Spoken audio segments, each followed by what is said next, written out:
Bismillahir Rahmanir Rahim. In the name of Allah, the Beneficent, the Most Merciful. I'd like to welcome you to another in the series, In the Light of Islam. Dear viewers, Assalamu alaikum wa rahmatullahi wa barakatuh. May the peace and blessings of Allah be on each and every one of you. With that, dear viewers, I'd like to welcome you to share in the thoughts of others, their questions, their queries, and what light does Islam have to shed on these questions and queries. I would like to also apologize for those of you who have written letters over the past months, expecting replies relatively immediately. But so it's enough for me to tell you that the program is taped over a period of time, and we answer the letters as they reach us. So if your letter is not answered this month or next month, inshallah, God willing, it will be answered in the months following.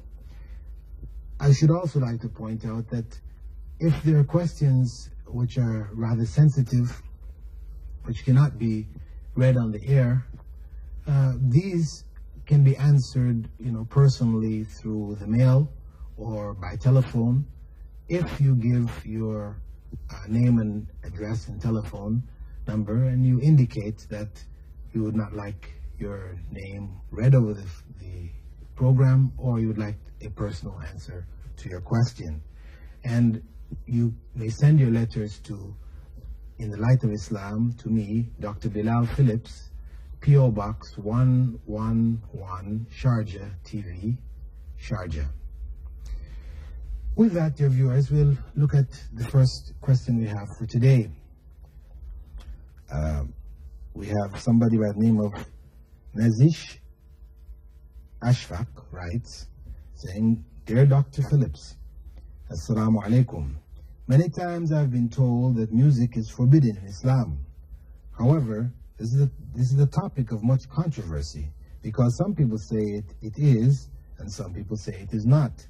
I like to sing myself and listen to music, but whatever I sing or hear is not vulgar. Because sometimes a message is conveyed more clearly when it's put into music in the form of a song rather than just words. Please tell me if music, the type people can relate to, and the type that makes someone feel better, is allowed or forbidden in Islam.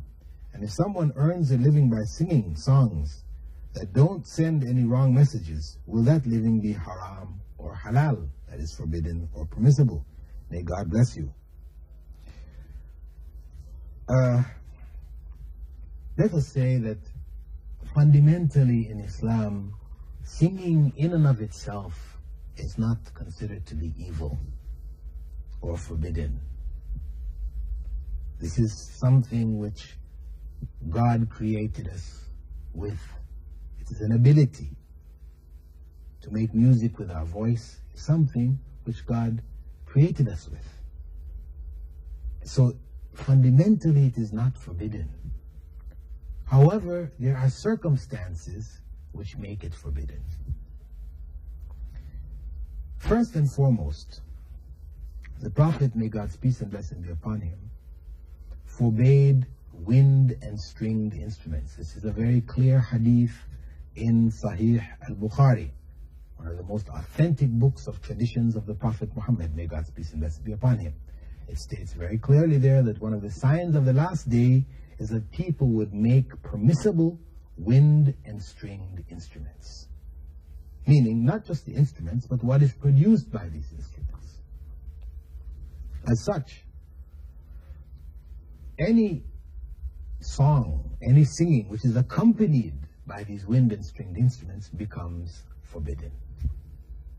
Doesn't matter what the content is now. We're not dealing with the content, we're dealing with the circumstance in which the song is produced.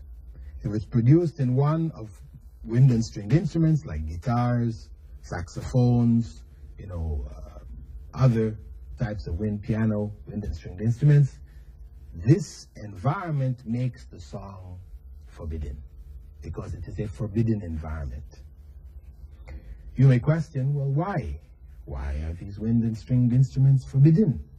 And the music that they produce, it may be soothing to our souls. The reason why they've been forbidden is because they captivate the hearts. They have a power which will captivate the heart. We know it from experience.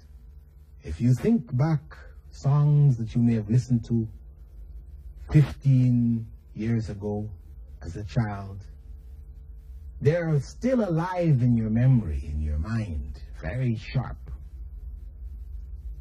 But good things that you have read, maybe you have difficulty recalling them. But those songs are firmly entrenched in your heart. This is the nature of these instruments, that they have a way of captivating the heart. And we tend to depend on them because they affect our moods. Depending on the way the music is flowing, we may feel sad, or we may feel happy, we may feel glad, we may feel, these different emotions are triggered by the different strains of music. And they, as I said, have a way of captivating the heart so that the heart becomes addicted to them. So when we become down, then the only way to get up, to feel better, is to listen to the song. This Islam does not want. It doesn't want this. It doesn't want our hearts to be addicted to anything but the remembrance of God. This is what the hearts may become addicted to and should become addicted to, the remembrance of God. That which will remind us of God. In other words, which will remind us of righteousness. So anything which will prevent us from depending on God. When we're down, we should be turning to God, but instead our hearts are addicted to these musical instruments, etc., and the sounds produced by them. So this is where we turn. Such things are forbidden. So this is the environment which makes the song forbidden. In the next episode, we will continue to look at the issues concerning music. So I hope you can follow the next program. We'll go into some more details concerning the other issues that you raised about singing. With that, dear viewers, I hope that the questions that we've looked at today have helped to clarify certain things for you, to bring certain things into focus from an Islamic point of view, and will help you in your daily life. And if you have any questions of your own that you would like to write in, please do so. We welcome all questions. With that, dear viewers, I bid you all farewell. Wassalamu alaikum wa rahmatullahi wa barakatuh.